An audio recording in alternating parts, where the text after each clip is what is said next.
જય જવાન, જય કિસાન, જય મુરલીધર. તારીખ 23, 7મો મહિનો અને 2025. હવે મિત્રો આપણે આજે 23 તારીખની હવામાન વિશે માહિતી આપીએ. તો કચ્છથી શરૂઆત કરીએ તો કચ્છના આપણા ખાડી વિસ્તાર છે, જે રાપર સાઈડ અને નલિયા સાઈડ.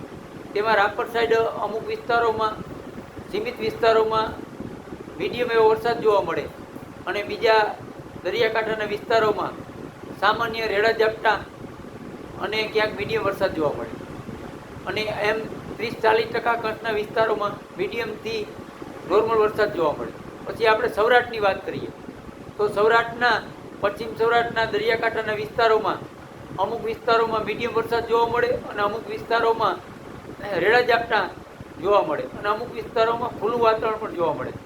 પછી આપણે દક્ષિણ સૌરાષ્ટ્રની વાત કરીએ તો એમના પણ દરિયાકાંઠાના વિસ્તારો, એમાં પણ અમુક વિસ્તારોમાં મીડિયમ વરસાદ જોવા મળે અને અમુક વિસ્તારોમાં એકલ દોકલ સેન્ટરમાં સારો વરસાદ જોવા મળે અને બાકી બીજા વિસ્તારોમાં રેડા ઝાપટા અને અમુક સીમિત વિસ્તારોમાં ખુલ્લું વાતાવરણ પણ જોવા મળે. પછી રાજકોટ, જુનાગઢ, મોરબી અને બોટાદ, તેમાં પણ અલગ અલગ વિસ્તારોમાં મીડિયમ એવો સારો વરસાદ જોવા મળે અને અમુક વિસ્તારોમાં ખુલ્લું વાતાવરણ અને અમુક વિસ્તારોમાં રેડા ઝાપટા પણ જોવા મળે. અને દક્ષિણ ગુજરાતની વાત કરીએ તો દક્ષિણ ગુજરાતના અમુક વિસ્તારોમાં સારો વરસાદ જોવા મળશે, અમુક વિસ્તારોમાં મીડિયમ વરસાદ, તો અમુક વિસ્તારોમાં રેડા ઝાપટા પણ જોવા મળે. પણ મધ્ય ગુજરાતમાં સીમિત વિસ્તારોમાં મીડિયમ વરસાદ જોવા મળે. બાકી વધારે પૂરતો વિસ્તાર ખુલ્લો હવામાન રહે તેવી શક્યતા છે.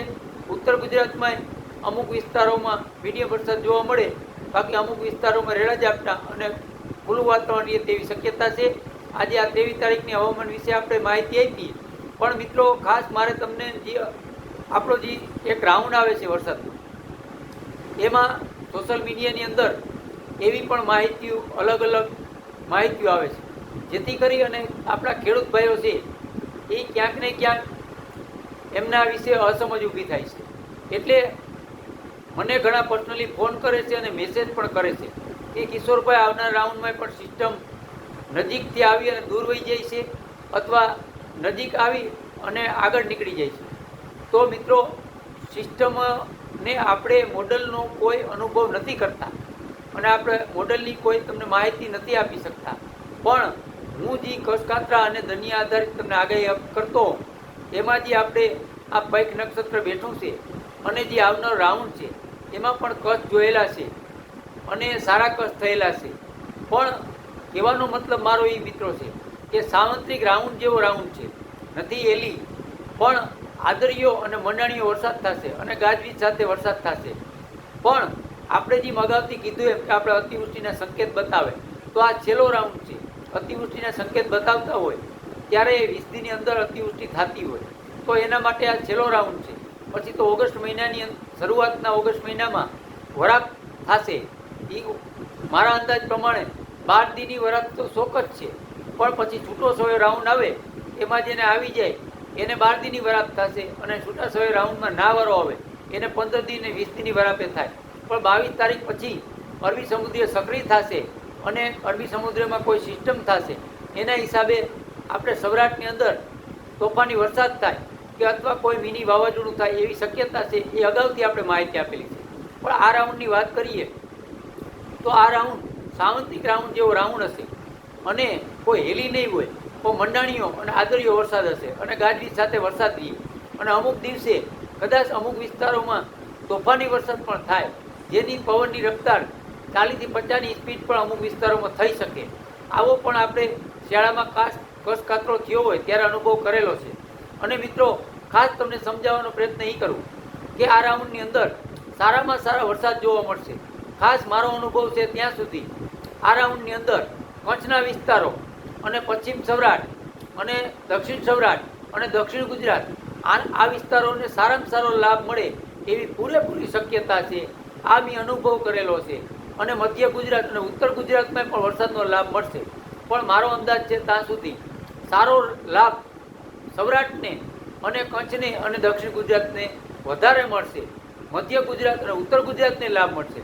અને વાત રહી અતિવૃષ્ટિનું, તો ઘણા મિત્રો કહે છે કે તમે અતિવૃષ્ટિનું નામ આપો, તો તો મિત્રો અતિવૃષ્ટિનું ગામનું નામ કે જિલ્લાનું નામ ના દઈ શકીએ પણ અંદાજ લગાડી શકીએ કે મારા અંદાજ પ્રમાણે જે આપણે અતિવૃષ્ટિ, એક તો તમને એ મિત્રો હું સપોર્ટ કરી દઉં કે અતિવૃષ્ટિ કેને કહેવાય અને હોનારત કેને કહેવાય અને ભારે અને અતિભારે વરસાદ કેને કહેવાય.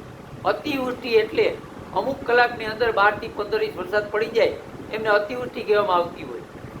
અને હોનારત છે એ નુકસાની કરતું હોય, ક્યાંક ને ક્યાંક મકાન ડૂબી જાય એટલું પાણી આવતું હોય એને હોનારત કહેવાય. એટલે કોઈ ખતરો નથી.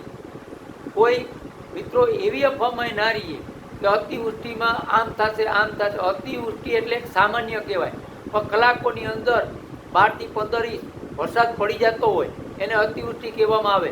પણ સાવચેત એ રહેવાનું હોય કે આપણા ડેમ ઓવરફ્લો થઈ ગયા હોય અને આવો વરસાદ થાય તો ક્યાંક ને ક્યાંક નદી છે એ નદી છે એ તોફાની બનતી હોય અને જે નીચાણવાળા વિસ્તારોમાં પાણી ઘૂસતું હોય એના હિસાબે આપણે અતિવૃષ્ટિના સંકેત અને અતિવૃષ્ટિની માહિતી દેતા હોય.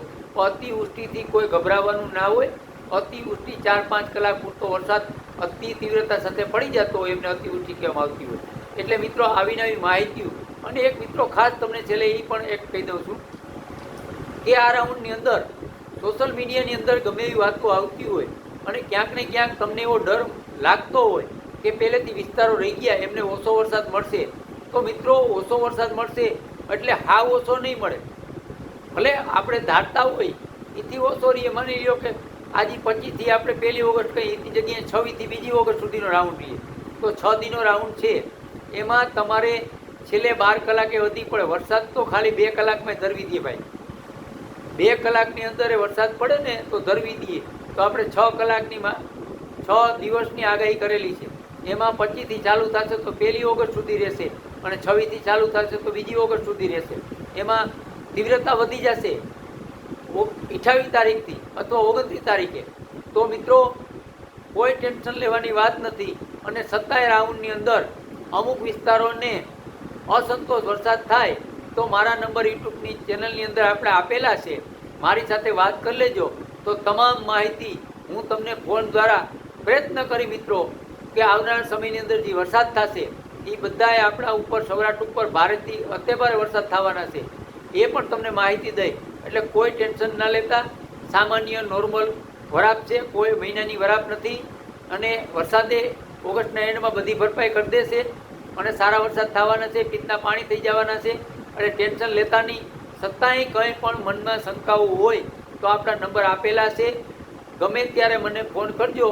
હું તમને પૂરેપૂરી અને સાચી માહિતી અને જે આવનારા સમયના રાઉન્ડ છે તેમનું સત્ય નજીક જે પણ હું અનુભવ કર્યો એ તમને હું માહિતી આપવાનો પ્રયત્ન કરીશ. મિત્રો આ વિડીયો અહીં પૂરો કરી. જય જવાન, જય કિસાન, જય મુરલીધર.